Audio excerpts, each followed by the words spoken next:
Hello! On se retrouve aujourd'hui dans une nouvelle vidéo bullet journal avec Tyrion qui est juste là derrière moi. Aujourd'hui on va papoter un petit peu parce que je me suis dit ça fait pas mal de temps que je fais des vidéos bullet journal mais j'ai jamais vraiment fait de vidéo pour expliquer comment créer son premier bullet journal et comme là on est à l'approche d'une nouvelle année, je me suis dit que c'était l'occasion. On va commencer par une petite intro en parlant un petit peu d'à quoi sert un bullet journal, qu'est-ce qu'il vous faut pour commencer, faire un point sur vos besoins et puis ensuite on verra quelques idées de pages un petit peu basiques à mettre dans son bullet journal pour bien commencer l'année et c'est parti! Alors avant de regarder cette vidéo, si jamais vous ne l'avez pas déjà vue, n'hésitez pas à aller voir la précédente vidéo que j'ai postée normalement il y a pas longtemps sur cette chaîne qui s'appelle un truc du genre bullet journal, bonne ou mauvaise idée. Ça vous permettra de faire un petit peu le point, de voir si jamais c'est un outil qui peut vous être utile ou pas avant de commencer. Éventuellement aussi de faire un petit peu attention à quelques petits écueils qu'on peut rencontrer quand on fait son bougeot. Mais si je devais résumer très rapidement en introduction pour cette vidéo là, en gros un bullet journal c'est un outil d'organisation et de planification à la base, créé par la personne dont j'oublie toujours le nom qui est ici, qui a pour but de regrouper un petit peu tous vos autres outils, par exemple l'agenda, les to-do list, les bloc-notes.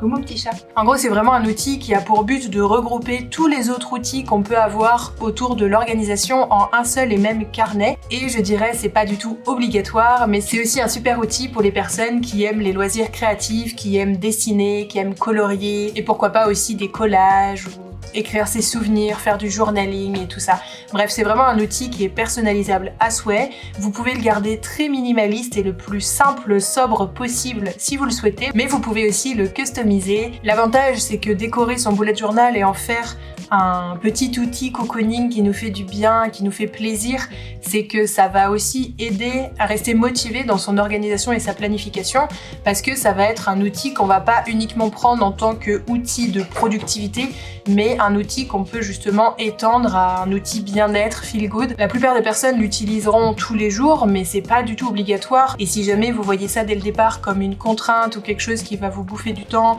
ou quelque chose que vous vous forcez à faire parce qu'on vous a dit que ou quoi, peut-être à ce moment-là que c'est peut-être pas l'outil qui vous conviendra à vous. C'est un outil personnellement que j'adore et que beaucoup de gens adorent, mais chaque outil conviendra à telle ou telle personne et moins à telle autre ou telle autre personne, et aussi en fonction des moments de votre vie ou quoi. Et restez attentif justement à ce que cet outil vous serve uniquement pour vous faire du bien et ne vous rajoute pas inutilement du temps ou des contraintes ou quoi. Donc voilà, je tenais quand même à faire cette petite introduction pour rappeler l'utilité d'un bullet journal.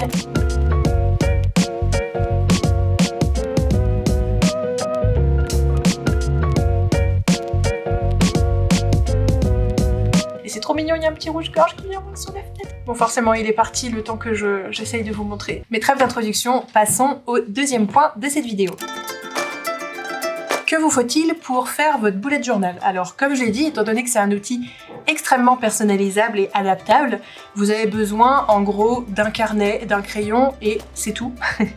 Et après le reste ça va vraiment être en fonction de ce que vous voulez en faire. Justement si vous voulez garder cet outil le plus simple et le plus minimaliste possible, ou au contraire si vous avez envie d'en profiter pour vous faire un petit kiff et vous acheter de la jolie papeterie, des jolis stickers, tout un tas de jolis feutres, carnets, crayons de couleur, aquarelles, vraiment tout est possible. Pareil pour le format du carnet, il y a des bullet journal qui sont déjà pré-remplis, donc si jamais vous le sentez pas au début, vous pouvez tout à fait partir sur une base de bullet journal déjà pré-remplie où vous allez avoir les pages principales et voilà, ça va ressembler un petit peu à un agenda comme on avait quand on était au collège, mais avec des pages en plus d'objectifs, de trackers, de trucs en fonction. Donc il y a vraiment tous les formats, tous les modèles. Vous pouvez aussi, en fonction de ce que vous voulez faire dedans, avoir un bullet journal au format tout petit, pratique à amener dans votre sac à main quand vous vous déplacez, ou au contraire un bullet journal un peu plus grand qui vous permettra davantage de coller des choses dedans, de le décorer, de faire des peinture, en fonction de l'épaisseur des pages aussi justement. Est-ce que vous voulez des pages un peu plus épaisses pour pouvoir faire de l'aquarelle dedans carrément? Bon, je prends l'exemple extrême, mais des fois il faut se méfier en fonction des feutres, ils vont pouvoir traverser ou pas. Moi je sais que par exemple j'ai tendance à préférer un carnet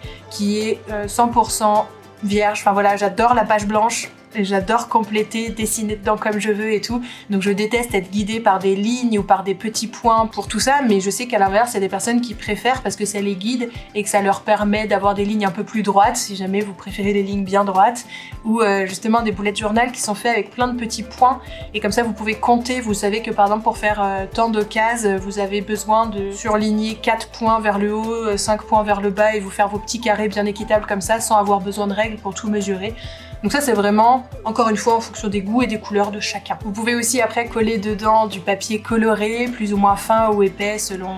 encore une fois, à quel point vous voulez que votre bojo grossisse au fil du temps ou pas. Des stickers, du masking tape, ça permettra de décorer très très rapidement et simplement votre bullet journal si jamais vous voulez quelque chose de joli et décoratif mais sans y passer 3 heures. Donc en résumé, il vous faudra au minimum un carnet à crayon, mais après pour le reste, les questions à se poser, ça va surtout être ce que vous voulez en faire. Si vous voulez aller très vite, si vous voulez le laisser très sobre, si vous voulez beaucoup le décorer, si vous voulez plutôt dessiner ou coller des choses dedans ou pas. Et aussi si vous voulez l'amener facilement et rapidement avec vous, ou au contraire si vous voulez à chaque fois vous poser chez vous et prendre le temps, et du coup peut-être un carnet un peu plus grand vous permettra de davantage le remplir et customiser et avoir de la place pour faire des dessins et des collages. Donc voilà pour mes petits conseils en termes d'équipement. Ah oui, et si, plutôt que de la colle classique, moi j'adore ces espèces de petites colles scotch là. Je ne suis pas sponsorisée, j'entrerai pas dans les détails plus que ça, mais c'est quand même vachement pratique, ça évite les bavures de colle et les grumeaux et que ça fasse des surépaisseurs à certains endroits ou pas dans votre carnet.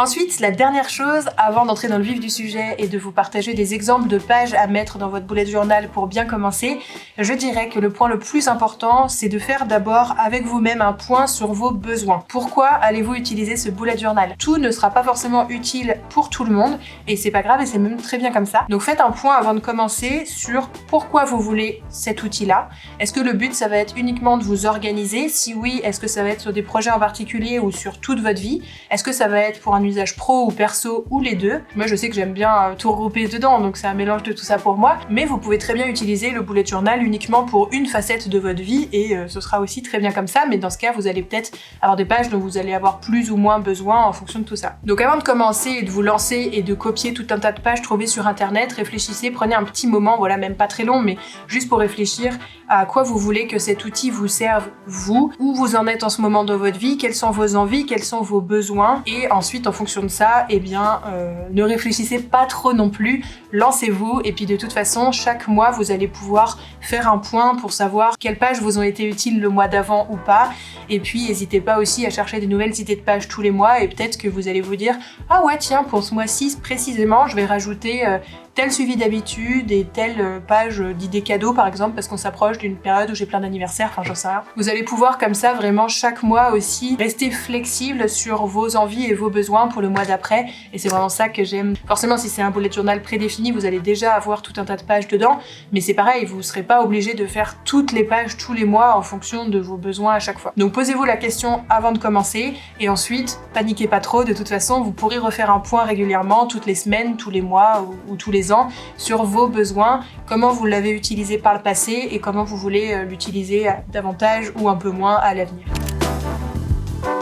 Maintenant, on va parler des grandes idées principales de pages à mettre dans son bullet journal lorsqu'on commence. Mais je précise que tout ça, ce sera mon point de vue très très personnel parce que chaque personne va avoir des façons différentes de faire un bullet journal. Par exemple, je sais que pour commencer, il y a plein de gens qui se font des pages d'index, des tables des matières. Moi, je sais que c'est des pages que je ne fais jamais dans mon bullet journal et que j'ai jamais fait. Mais il faut dire que moi, je l'utilise de façon très simplifiée et très sobre. Il y a plein de pages que je mets pas, que j'utilise pas. Donc vraiment, n'hésitez pas en complément de cette vidéo à aller voir d'autres vidéos d'autres personnes, même si je pense que vous allez faire de vous-même de toute façon. Mais n'hésitez pas à aller chercher l'inspiration chez plein de créateurs et créatrices comme ça, et ensuite vous allez pouvoir faire votre micmac. Après, il y a des gens aussi qui mettent sur leur page d'accueil, ils vont mettre leur nom, leur prénom et leurs coordonnées si jamais ils perdent leur carnet pour que quelqu'un puisse les retrouver. Donc ça peut être une bonne idée. C'est vrai que je le fais pas non plus parce que j'ai pas tendance à l'emmener tellement partout avec moi, mon bougeot, mais si jamais vous, c'est quelque chose que vous faites, eh bien n'hésitez pas si vous pensez que c'est une bonne idée pour vous. Alors, ça c'est ce que je fais pas. Après, moi ce que j'ai tendance à faire, c'est me faire une jolie page d'accueil en fonction, j'aime bien fonctionner par thème. Tous les mois je vais changer de thème et de couleur parce que voilà, j'aime varier les plaisirs en fonction de l'année. J'aime aussi varier en fonction des saisons parce que c'est quelque chose qui m'inspire énormément, mais après c'est à chacun de faire comme vous voulez. Si jamais vous voulez partir sur un thème couleur très sobre que vous allez avoir ensuite toute l'année, eh bien n'hésitez pas, et sinon vous pourrez toujours le changer de toute façon au fil du temps. Mais là je vais commencer par parler justement des premières pages que je vais mettre à l'entrée de mon carnet qui vont être un peu valables pour toute l'année à venir. Donc je commence par une page d'accueil, donc justement pour indiquer l'année. En général, j'essaye de me faire plaisir en trouvant un thème un peu cool, en essayant de rendre ça un petit peu joli et attractif, parce que moi ça m'aide ensuite à avoir envie de mettre le nez dedans. Mais vous pouvez tout à fait rester très sobre et juste écrire l'année et puis passer à la suite si vous le voulez. Donc ensuite, je fais ce que les gens appellent communément sur internet un futurologue. Souvent c'est des mots anglophones parce que c'est un outil utilisé partout dans le monde, mais en gros c'est une vision long terme sur l'année, de toute l'année qui va s'écouler. Donc en général, je fais un grand planning sur une grande double page pour avoir comme ça un espace pour chacun des mois. Et ça va être une double page qui va vous servir à répertorier des événements un peu plus lointains. Parce qu'après, vous allez voir, vous allez découper votre bullet journal ensuite en mois, puis en semaines, puis en jours. Vous allez vraiment comme ça pouvoir découper vos objectifs et votre agenda, votre planning à plein de niveaux différents. Mais là, du coup, ça va vraiment être la grande double page pour votre vision plus long terme. Donc par exemple, si jamais vous savez déjà que vous allez avoir un rendez-vous ou un truc hyper important à faire au mois de mars, vous allez pouvoir l'écrire sur cette double page-là, même si pour l'instant, on est encore en décembre de l'année d'avant et qu'on va attaquer le mois de janvier. Donc ensuite, avant d'en arriver à justement ce découpage par mois, par semaine et tout, moi j'aime bien me faire une sorte de vision board pour l'année, une grande double page où je vais écrire tout ce que je vais avoir envie de positif pour ma nouvelle année qui commence. Donc ça peut être soit des grands objectifs de l'année, c'est pas grave s'ils sont grands à cette étape-là, puisque de toute façon après on pourra redécouper en plus petites étapes, donc c'est la fameuse montagne qu'on peut découper en plein de petites sous-tâches ensuite, qu'on répertoriera dans les mois ou les semaines. Mais là il faut pas hésiter à voir en grand si on a envie, si ça nous fait plaisir, si ça nous fait kiffer. Si ça nous met la pression, encore une fois, évitez.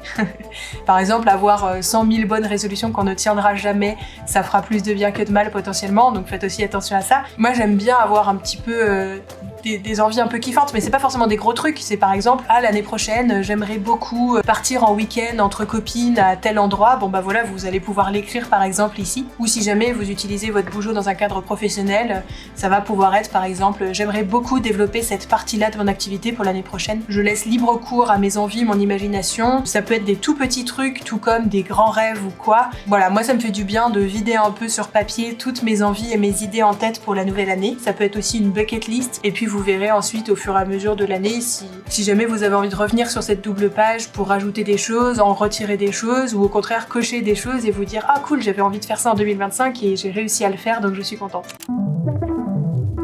Un petit peu pour contrebalancer cette double page-là, n'hésitez pas à vous faire une grande double page aussi que vous allez, à l'inverse, vous allez laisser vierge en début d'année et que vous allez remplir petit à petit au fur et à mesure de l'année avec tous les moments précieux que vous avez passés cette année, toutes les choses dont vous êtes fiers, toutes les choses à célébrer au fur et à mesure qu'elles viendront. Comme ça, c'est pas en anticipation, en mode vous avez réussi ou pas à la fin de l'année vos trucs. Là, ça va plutôt être l'inverse. C'est vous partez d'une double page vierge et petit à petit, au fur et à mesure de l'année, par exemple, en avril, vous avez passé un super moment avec votre famille ou avec vos amis ou avec votre chérie, vous êtes parti en week-end en bord de mer ou alors un truc tout bête, juste vous êtes allé voir un film au ciné et vous avez trop kiffé et ça vous fait plaisir de vous rappeler de ce moment-là parce que vraiment c'est tout bête mais vous avez passé un super moment, et bien vous allez pouvoir comme ça revenir sur cette double page vierge là et puis écrire par exemple la date et ce que vous avez fait et puis faire un petit dessin ou juste prendre une petite note pour exprimer la gratitude que vous avez pour ce bon moment passé avec vos proches. Vous allez vraiment célébrer chaque victoire et prendre le temps de l'écrire et de vous accorder ce temps-là pour vous féliciter pour les bons moments passés dans votre année. Moi, en tout cas, de mon côté, c'est quelque chose que j'aime bien faire. Enfin, je sais que dans le quotidien, je pense pas à remplir cette double page-là, mais j'essaye tous les mois, quand je planifie mon nouveau mois, j'essaye de mettre le nez dans les premières pages de l'année, justement pour revoir un peu à la base mes grands objectifs, parce que des fois, on réalise pas ces objectifs dans l'année juste parce qu'on oublie. Vous notez ça dans le début de l'année, et après, si vous remettez jamais le nez dedans, l'année, elle va passer vite, vous allez être pris dans le quotidien et tout, et vous allez oublier tout simplement que c'est quelque chose qui pourrait vous faire du bien et que vous avez eu envie un jour. Et un petit peu dans la même lignée, tous les mois, j'essaye un petit peu de me faire un bilan du mois, mais on y reviendra tout à l'heure, on en reparlera quand on parlera des pages mensuelles. Mais tous les mois, en faisant mon bilan du mois, j'essaye de me dire, ok, qu'est-ce qui a été cool, qu'est-ce que j'ai aimé ce mois-ci. Et puis, si jamais je vois que j'ai des grandes choses dont j'aimerais me rappeler plus tard, et bien à ce moment-là, je reviens dans ma double page du début d'année et puis je vais le noter. Donc ensuite, à part ces deux grosses doubles pages-là, qui moi me tiennent pas mal à cœur en début d'année, j'aime bien aussi faire une page de suivi de gros projets et d'objectifs. Comme j'ai dit, moi j'utilise mon bullet journal d'un point de vue perso et pro surtout, parce que comme je suis à mon compte et tout, des fois on peut avoir tendance à partir dans tous les sens, enfin moi en tout cas. Donc j'aime bien noter les grands projets pro principaux que j'ai pour cette année. Ça peut être pareil pour les gros projets perso aussi. Et puis d'essayer de découper ces gros projets en sous-étapes facilement mesurables, atteignables et réalisables dans l'année. Et puis comme ça, en fonction des objectifs, faire des pages de suivi de ces objectifs-là. Et ça fait toujours du bien. Des fois, on a l'impression qu'on stagne et en fait, on se rend compte que petit à petit, même si c'est petit pas par petit pas, on évolue et on avance vers tout ça. Et donc, ça nous fait du bien des fois de se dire, bah non, finalement, j'avais l'impression de stagner, mais là, avec ce découpage-là, je me rends compte que j'avance, même si c'est peut-être pas aussi vite que ce que j'aimerais ou quoi, ça avance, donc c'est cool. Je sais qu'il y a des personnes aussi qui font, par exemple, un petit peu dans cette même veine-là, qui vont faire des suivis de budget, par exemple, des gens qui ont envie de mettre des sous de côté pour acheter un appartement plus tard ou je ne sais quoi, faire un dessin de petite jauge, par exemple, et puis petit à petit colorier pour voir la jauge se remplir. Et donc, si c'est des objectifs un peu long terme comme ça, vous allez pouvoir faire ça en début d'année. Moi, ce que j'aime bien faire aussi, un suivi de mon nombre d'abonnés sur mes différents réseaux sociaux. Parce que des fois, j'ai vraiment l'impression de pas avancer sur certains réseaux sociaux. Et puis au final, en fin d'année, quand je refais le point, enfin même en général, c'est bien de le faire un peu plus régulièrement. Moi, je sais que des fois, je passe des mois et des mois sans regarder. Et du coup, après, quand je reviens dessus et que je note, ah bah en fait, là, j'en suis à temps. Finalement, j'ai évolué. J'avais l'impression que ça avançait pas. Et du coup, ça me fait du bien. Mais ça, c'est quelque chose, faut pas non plus trop se mettre la pression sur ce genre d'objectif-là parce que, comme j'ai dit, c'est pas des choses que vous pouvez à 100% contrôler parce que ça va dépendre de beaucoup de choses. Ce que vous pouvez contrôler, par exemple, ça va être le nombre de posts que vous allez faire, par exemple moi sur YouTube, le nombre de vidéos YouTube que je vais faire par mois, je peux à peu près, et encore ça dépend de la vie et tout ce qui se passe, mais ça c'est quelque chose que je peux un peu plus contrôler. Par contre, contrôler mon nombre d'abonnés, bah, ça dépend parce que selon comment mes vidéos vont être reçues ou pas, je maîtrise pas forcément tout. Donc des fois, faire des suivis d'objectifs comme ça que vous contrôlez pas à 100%, ça peut être assez néfaste pour votre santé mentale. Donc faites attention à ne pas le faire si vous sentez que ça vous stresse ou que ça vous fait du mal. Donc essayez peut-être de traquer plutôt des choses que vous pouvez contrôler pour de vrai, et c'est ce que je fais mensuellement. Mais voilà, moi je sais que j'aime bien aussi avoir cette grosse page de suivi de réseaux sociaux en début d'année, donc voilà, je le fais, je vous le dis, mais prenez-le pas en fonction de chacun encore une fois. Ensuite, une dernière chose que je fais en début d'année, c'est des pages de collection. De mon côté, vu que j'adore lire et que je me suis remis à lire il y a quelques années, j'aime bien suivre les bouquins que j'ai lus dans l'année. Encore une fois, quand je vais me replonger ensuite dans mon bullet journal plus tard, je vais me rappeler de ce que j'ai lu et ça va me faire plaisir. Ou des fois, au contraire, j'ai oublié, j'ai parlé d'un bouquin avec des potes, je sais que je l'ai lu mais je sais plus comment il s'appelle, je vais pouvoir refeuilleter vite fait mon bullet journal et voir, ah bah oui, j'avais lu ça. Mais ça peut être sur des bouquins, mais ça peut être sur des séries, sur des films, ça peut être vraiment sur tout ce dont vous voulez vous rappeler plus tard. Je sais qu'il y a des gens aussi qui font, mais ça moi je recoupe un peu avec ma page de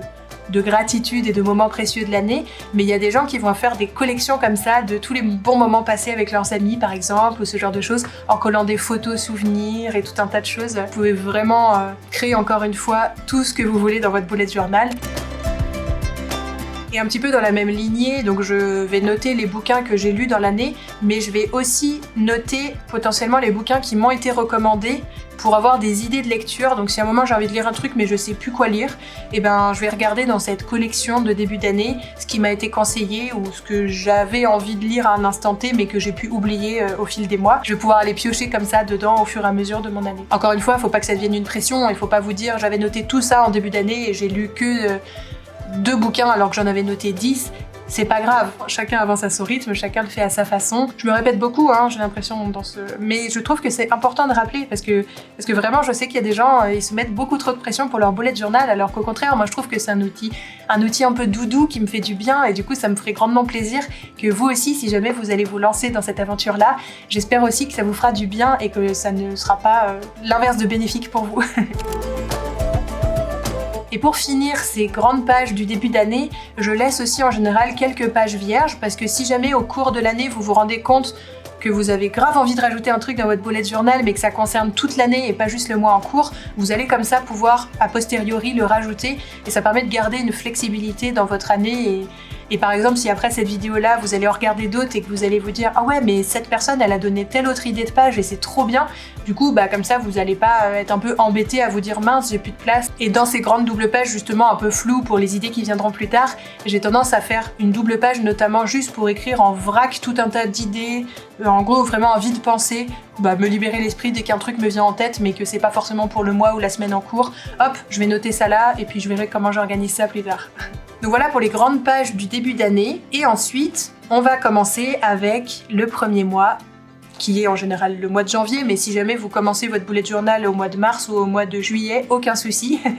Ça va juste être le premier mois pour vous dans votre bullet journal. Et ensuite, ça va être un template mensuel que je vais répliquer tous les mois, mais comme je l'ai dit en introduction, l'idée c'est d'être flexible. Donc si un mois vous avez des pages que vous avez envie de rajouter ou d'enlever, eh bien pas de problème, vous pourrez de toute façon faire évoluer tout ça au fur et à mesure. Et c'est ça qui est vraiment cool encore une fois avec cet outil. Me revoilà avec un petit thé. Alors, par rapport à ce premier mois pour vous, donc moi ce sera janvier, mais vous ça peut être n'importe quoi comme je l'ai dit, vous avez deux façons d'aborder les choses. Soit, pour commencer, vous allez mettre toutes les pages que vous trouvez cool, même si vous n'êtes pas sûr de les utiliser par la suite, et puis vous verrez le mois d'après ce que vous allez retirer, mais au moins ça vous aura fait tester et ça vous aura fait marrer. Soit vous allez faire l'inverse, c'est-à-dire vous allez faire un minimum de pages pour commencer, et puis petit à petit, une fois que vous prendrez l'outil en main, vous allez pouvoir rajouter des nouvelles pages en fonction de vos besoins. Donc là, il y a vraiment deux philosophies, et il n'y en a pas forcément une meilleure qu'une autre, ça va dépendre de vous. Moi je sais que la toute première fois que j'ai fait un bullet journal, je trouvais ça trop rigolo, il y avait plein de pages de trackers, de trucs, de machin, je trouvais ça trop rigolo de faire un max de pages au départ. Et puis au fur et à mesure, je me suis rendu compte que j'utilisais pas tout et donc je les ai retirés au fur et à mesure. Mais ça me faisait marrer au moins d'essayer au départ. Et puis surtout, comme au début j'étais trop à fond, j'étais tous les jours dans mon bullet journal et je coloriais mes mots de tracker, je coloriais mes suivis d'habitude, je me faisais plein d'objectifs et tout et je trouvais ça trop bien. Et puis au fur et à mesure, il y a eu des mois où au contraire j'avais envie de moins consacrer de temps à mon bullet journal et donc je partais sur un truc ultra minimaliste, juste une double page avec mes objectifs, des to-do list en vrac et puis vite fait un planning du mois et puis c'est tout. Donc ça va vraiment être à vous en fonction encore une fois de est-ce que ça vous fait marrer d'essayer plein de pages au départ ou est-ce qu'au contraire vous sentez que ça va vous mettre plus la pression qu'autre chose et vous voulez partir sur un truc ultra minimaliste au début, quitte à rajouter par la suite. Donc je vais vous donner plein d'idées de pages, mais je vais surtout commencer par les principales à mes yeux, celles que j'ai tendance le plus à faire. Donc ça va être une page d'accueil pour mon mois, encore une fois, donc j'aime bien faire un joli truc avec un thème, des petits dessins ou des collages ou quoi, mais ça encore une fois, vous pouvez très bien le garder le plus sobre possible si vous voulez. Donc je note le nom de mon mois, ensuite j'ai tendance à noter mes grands objectifs principaux du mois, dans le meilleur des mondes, après être passé voir les objectifs de l'année, histoire de s'assurer que ce soit raccord, même si il faut pas non plus hésiter à faire évoluer les choses au fur et à mesure de l'année, parce que si vous avez mis des objectifs un peu trop ambitieux en début d'année et que vous vous rendez compte au milieu de l'année que vous allez jamais avoir le temps de sortir tel projet par exemple, eh bien n'hésitez pas à modifier les trucs après coup et à réévaluer en fonction aussi du côté réaliste du truc et pas juste être déprimé de vous dire ça avance pas ou ah je suis nulle, j'avais noté ça et j'aurai jamais le temps de le faire quoi. Donc en général de mon côté j'essaie de les garder au nombre de 3, si jamais vous avez déjà vu mes vidéos Bougeot vous le savez, mais ça c'est vraiment un truc que je fais moi et que vous n'êtes pas obligé du tout de faire de votre côté. Vous pouvez très bien noter juste l'objectif principal de votre mois et c'est tout, ou alors en noter 10 si jamais vous sentez que c'est jouable pour vous. Ce que vous pouvez faire, c'est les noter d'abord de façon un peu floue et comme ça sort au début, et puis ensuite de consacrer une deuxième page pour détailler un peu ces grands objectifs principaux du mois en sous-tâches réalisables, mesurables, quantifiables. Parce que des fois, si c'est trop flou, bah justement, on peut se sentir un peu perdu face à une montagne. Donc il faut pas hésiter aussi à découper en petites choses plus réalistes. Qu'est-ce que je peux prendre comme exemple? Si on prend mon objectif du mois, c'est de prendre davantage soin de moi, par exemple. C'est un peu flou, ça veut pas dire grand-chose et ça va être dur à mettre en place concrètement ensuite dans votre quotidien.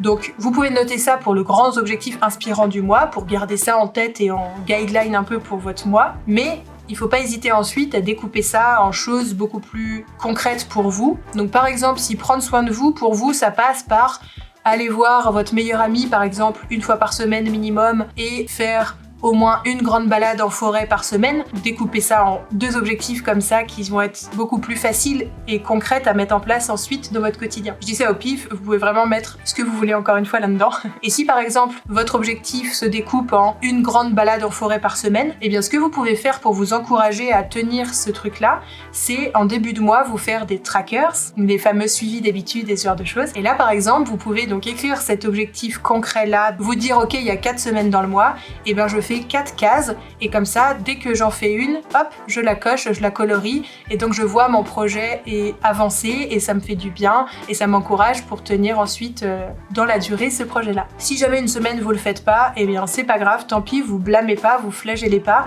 vous arriverez mieux la semaine d'après ou alors au contraire vous pouvez prendre la décision de vous dire ok, je l'ai pas fait la semaine dernière, et ben à la place cette semaine je vais me faire 2 grandes balades en forêt parce que vraiment c'est quelque chose qui me tient à cœur et qui me fait du bien. La semaine dernière je l'ai pas fait mais cette semaine je l'ai fait 2 fois mois et du coup je coche quand même mes cases à la fin du mois. Et ça c'est vraiment à chacun de fixer ses propres règles et ses propres objectifs pour que ça vous encourage et que ça vous fasse du bien et encore une fois que ça vous rajoute pas trop d'injonctions ou de pression.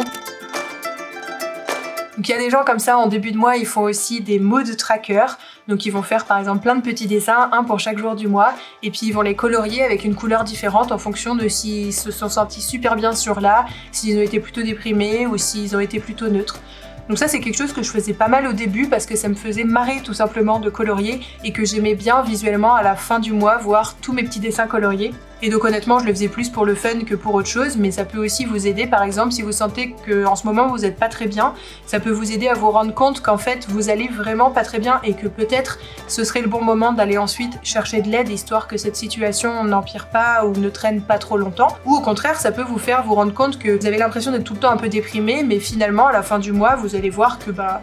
tant que ça, que c'était peut-être plus une impression parce que forcément quand on a un coup de mou, on a tendance à garder en mémoire plus le négatif que le positif et que le reste du mois finalement vous avez plutôt passé un bon mois. Et donc ça c'est un outil qui peut vous être utile pour vous aider un petit peu à voir ce qui va et ce qui va pas dans votre vie en essayant de le corréler par exemple aussi avec vos autres habitudes que vous allez pouvoir aussi suivre à côté en parallèle. Vous allez par exemple ainsi vous rendre compte que les semaines où vous êtes beaucoup sortis et où vous avez fait beaucoup de sport, vous êtes allé mieux globalement que les semaines où vous êtes resté enfermé tout seul chez vous à pas trop bouger, ou à l'inverse,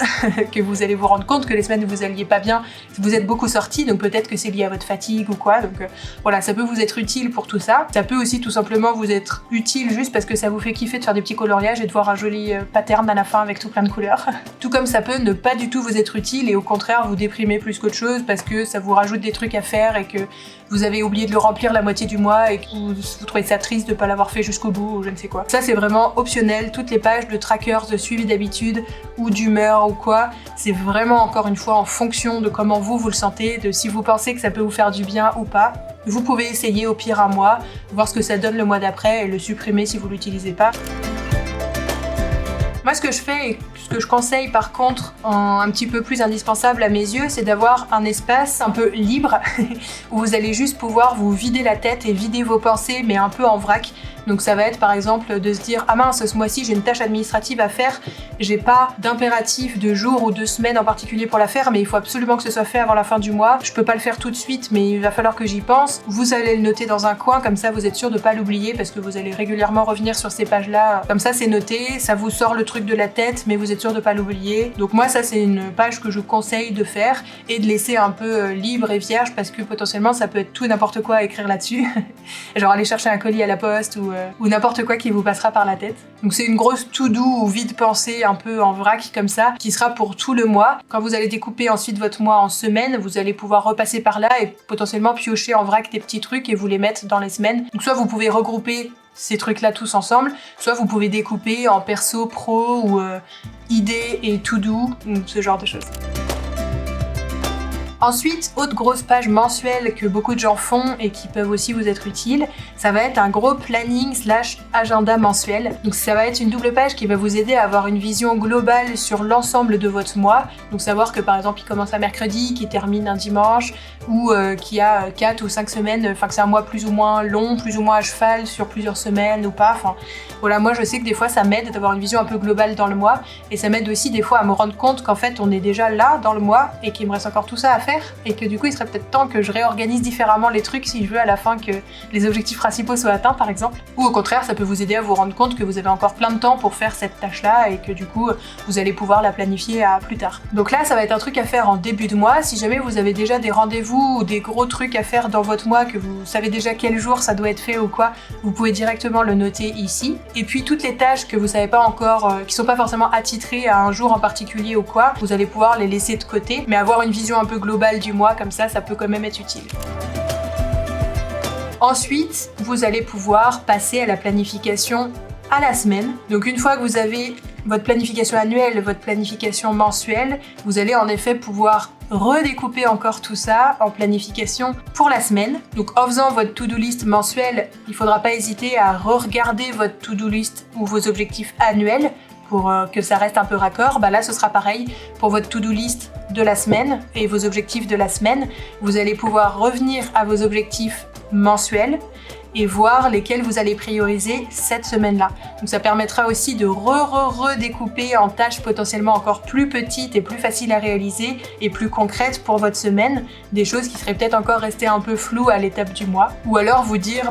j'ai 10 choses dans ma grosse to-do list mensuelle, et bien pour la première semaine j'en prends 3 et puis les autres je les ferai les semaines d'après parce que je vais avoir le temps, je vais avoir d'autres semaines qui vont arriver encore par la suite et je suis pas obligée de faire toute ma grosse to-do list mensuelle la première semaine. Et donc là vous avez plusieurs choix pour votre semaine, soit vous faites un planning de votre semaine complète, soit vous faites jour par jour. Moi je sais que j'ai tendance à pas forcément faire des grosses cases pour chacun des jours, je préfère me garder des mini cases pour chacun des jours et avoir une vision globale de ma semaine comme ça et avoir une espèce de to-do list un peu global pour ma semaine où c'est pas forcément des choses qui vont être attitrées à des jours en particulier mais juste je sais que je vais devoir les faire dans cette semaine-là. Ça peut aussi être l'occasion de noter quelques petites gratitudes tous les jours en fin de journée si jamais ça vous fait du bien, ou faire un petit peu de journaling aussi, et si c'est ça du coup laissez-vous de la place pour chaque jour parce que vous savez pas forcément en avance combien de place vous allez avoir besoin pour tout ça.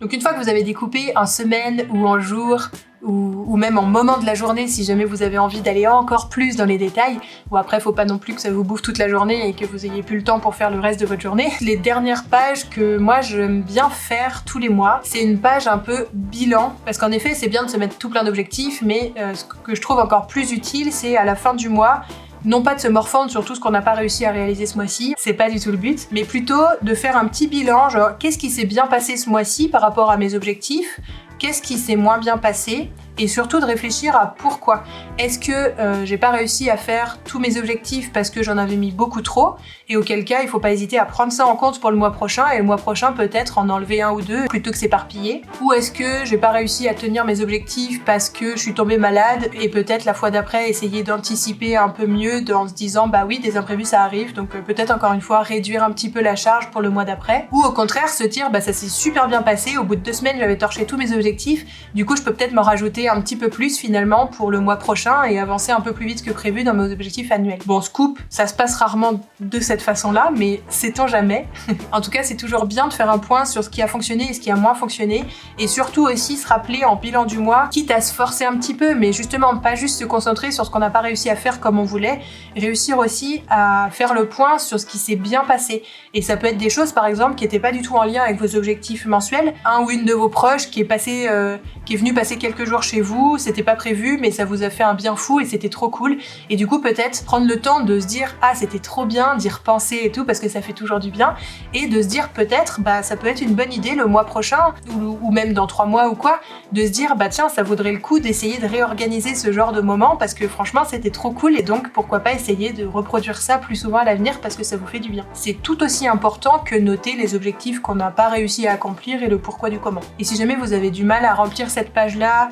sans déprimer parce que vous avez un biais de négativité qui vous fait voir en priorité tout ce qui n'a pas été comme vous voulez ou quoi, et bien peut-être faites cette page là avec un ou une de vos proches, quelqu'un en qui vous avez confiance et quelqu'un qui a tendance à vous remonter le moral de préférence, parce que peut-être que vous allez oublier des choses cool qui se sont passées ce mois-ci, ou vous allez les trouver trop petites et insignifiantes pour les noter, mais peut-être que cette autre personne va pouvoir vous aider et vous dire mais si tu te rappelles quand on est allé faire un tour l'autre jour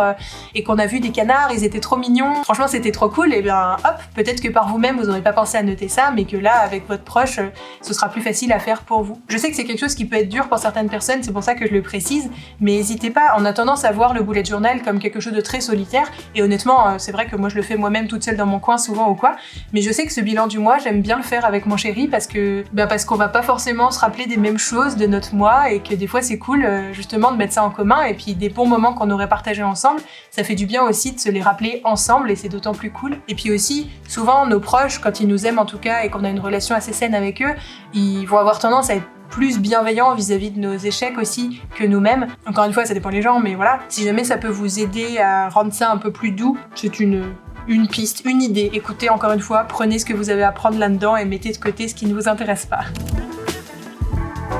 Donc voilà, c'est tout pour moi, pour mes petits conseils pour bien commencer votre bullet journal. Je pense qu'en conclusion, ce qui est quand même le plus à retenir, c'est que, et je l'ai répété tout au long de cette vidéo, c'est qu'il faut vraiment pas hésiter à rester flexible sur tout ça et à ajouter ou supprimer des pages au fur et à mesure de votre pratique. Il y a des fois, on s'imagine plein de choses avant de commencer et au final, c'est vraiment en pratiquant qu'on se rend compte de nos besoins, de ce qui nous fait du bien ou pas. Lancez-vous et puis vous adapterez au fur et à mesure de toute façon en fonction de tout ça. En gardant bien en tête que c'est un outil qui est fait pour vous aider et pour vous faire du bien, pour vous rendre mieux organisé peut-être si c'est ça qu'il vous faut dans votre vie ou pas, ou pour vous rendre plus créatif si jamais c'est cette partie-là du Bojo qui vous intéresse. Voilà, c'est tout pour cette vidéo. N'hésitez pas à me dire en commentaire si vous aussi vous allez faire un bullet journal ou pas cette année, et si oui, est-ce que cette vidéo vous a aidé, et est-ce que vous avez d'autres idées de conseils à donner à des personnes qui se lanceraient si jamais vous aussi vous en faites. C'est toujours cool d'échanger tous ensemble autour de tout ça, et si jamais vous êtes nouveau et nouvelle sur cette chaîne, eh bien bonjour, enchantée, moi c'est Misha. Je fais du Bojo par ici, mais je fais aussi tout un tas d'autres choses. Cette chaîne YouTube, c'est vraiment autour de tous mes loisirs au sens large, donc vous y trouverez aussi des loisirs créatifs, de la lecture, des petits tutos. Donc n'hésitez pas à vous abonner pour voir plus de vidéos sur ma chaîne. Et puis bon bullet journal à vous pour cette année si jamais vous vous lancez là-dedans. Salut!